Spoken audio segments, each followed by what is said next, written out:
Radiohead is mostly known for their hit single Creep, especially after Guardians of the Galaxy 3, kind of resurfacing the song, especially the acoustic style of that song. Now, behind the brains of Radiohead, and even pretty much the entire face of Radiohead by that matter, is the singer, songwriter, musician Thom Yorke. Now, Thom is an interesting person in of himself and is the heart of Radiohead, the brains of Radiohead, and he is a musical genius. Now, not only is he a musical genius, but his battles with anxiety and depression that came with fame, which we will talk about in a second, really highlight that other side of being a musician.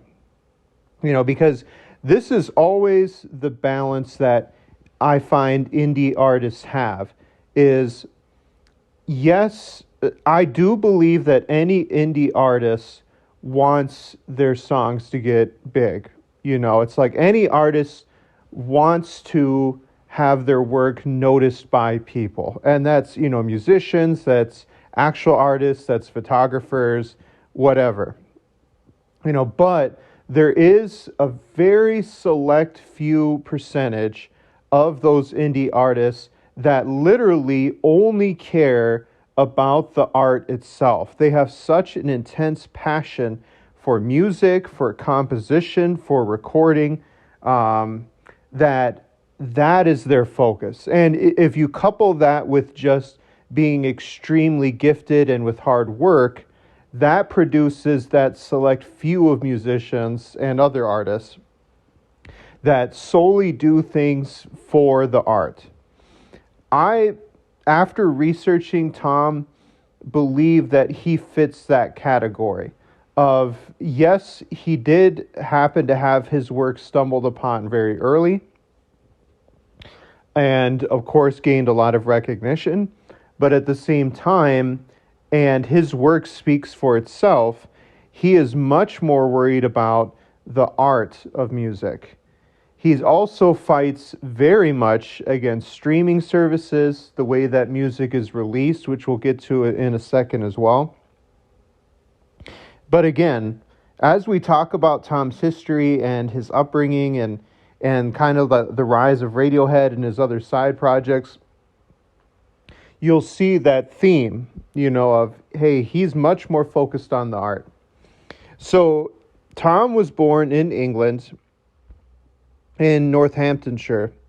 And diving into his childhood, he lived a very normal childhood. Not too much happened. He mentioned that he was heavily influenced by Queen's guitar player, Brian May.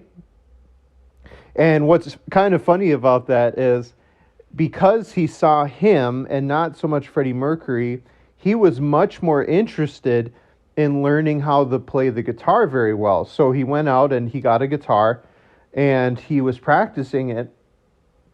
But he was also very interested in writing music.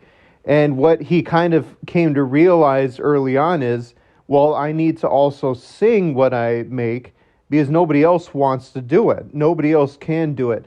I almost imagine if maybe in his head, other people weren't going to ever be able to replicate the song composition that's going on in his head. So he wanted to do it himself. So he started singing along with his guitar playing because he wanted the song to come together. And he knew in his head how exactly that was going to happen. Now, the formation of Radiohead still falls into a very common theorem, I guess, that you could say, it seems like, where they were all meeting around the end of high school or beginning of college and realized, hey, we kind of have something here. So they decided to make music together, and, before you know it, they have everything coming together. So Radiohead had a debut single, as I mentioned in the beginning. Now, kind of to set up the time period, this is the early to mid 90s when this is happening here. but their debut single was called Creep. It was released in September of 1992 off of the album Pablo Honey. You got to listen to it, and I'm sure you've definitely heard of it, especially if you're into indie music.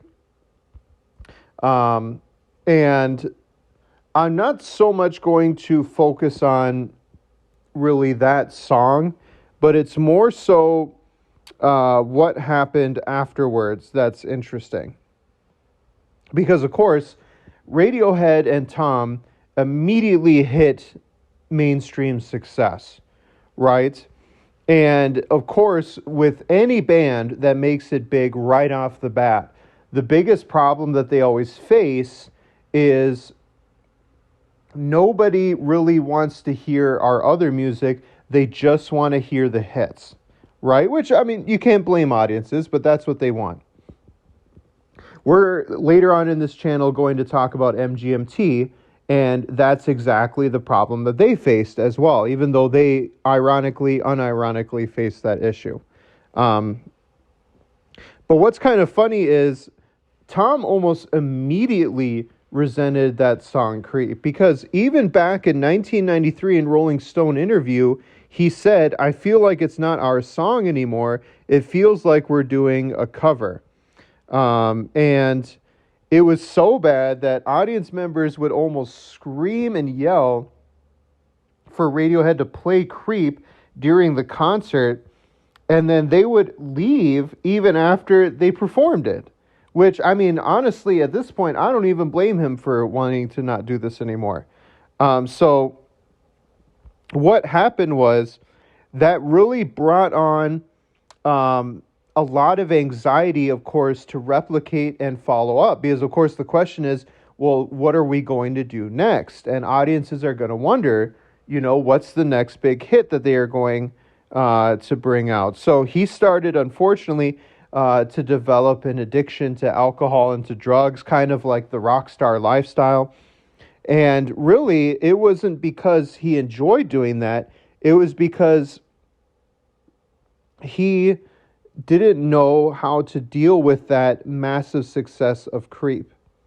And what's funny is he actually stopped playing it for a while.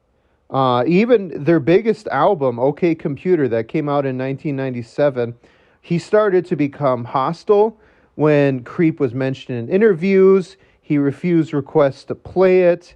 He even told an audience off at one point, saying, like, we're done, we're not doing this anymore. And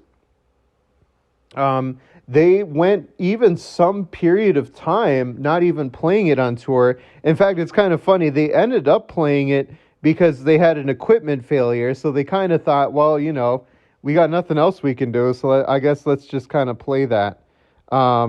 It seems like they've kind of come to peace with it for now. But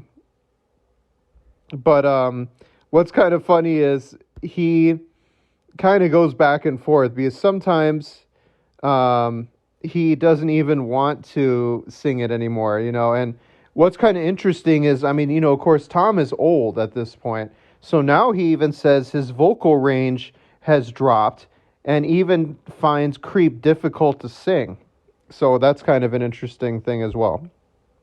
Now, of course, Radiohead is not all just about Creep. They got a lot of other things going on besides that. Like I mentioned, OK Computer ended up probably being their biggest album as well. Their fourth album, Kid A, which came out in the 2000s, divided a lot of listeners, but a lot of other musical purists, a lot of musical magazines and critics said that it's one of their best albums. And then we're going to fast forward a little bit, because up to this point, like I said, other than dealing with the success of Creep, which he also got help from other big musical acts, kind of getting advice from them, especially from REM. They kind of kept to themselves at that point until we're going to fast forward to 2007, where they released, as a band, Radiohead, their seventh album, In Rainbows. Now, if you remember that, I remember this, you had to, or not had to, you could pay whatever you wanted for that album. They set up their own web page.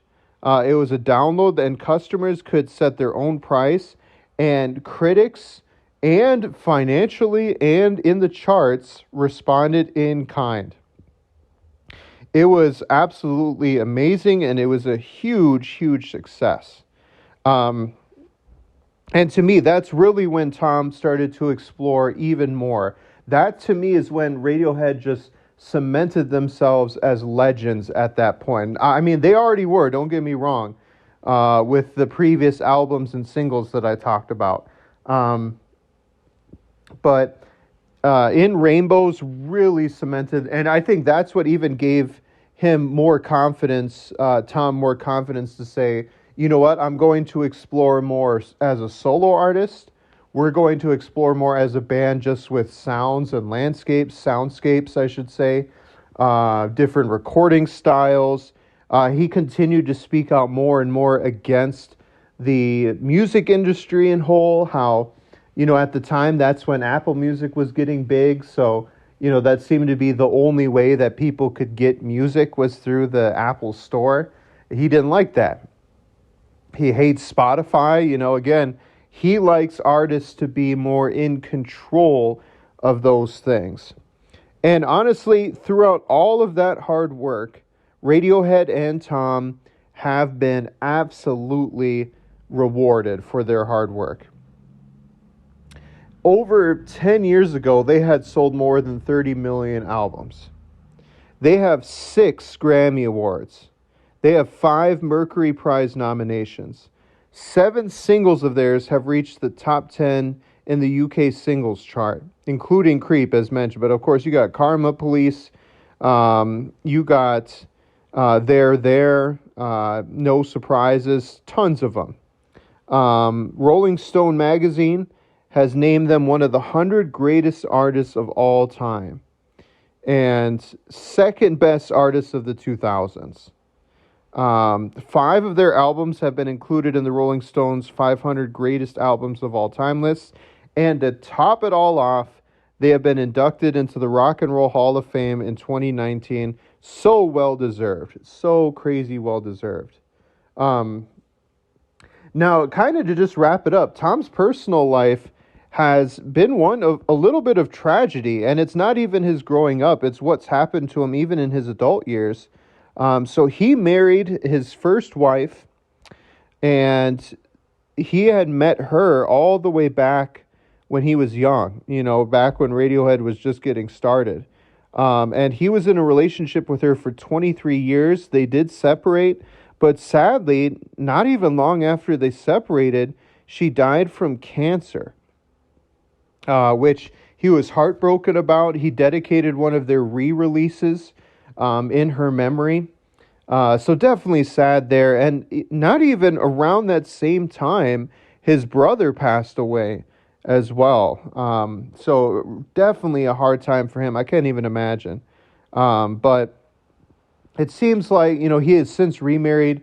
And like I said, I feel like he has since just discovered ways how to deal with that anxiety, that sadness, that depression already. So he had some kind of helping ways to deal with those hard times as it was. But that is the history of Thom Yorke, and Radiohead.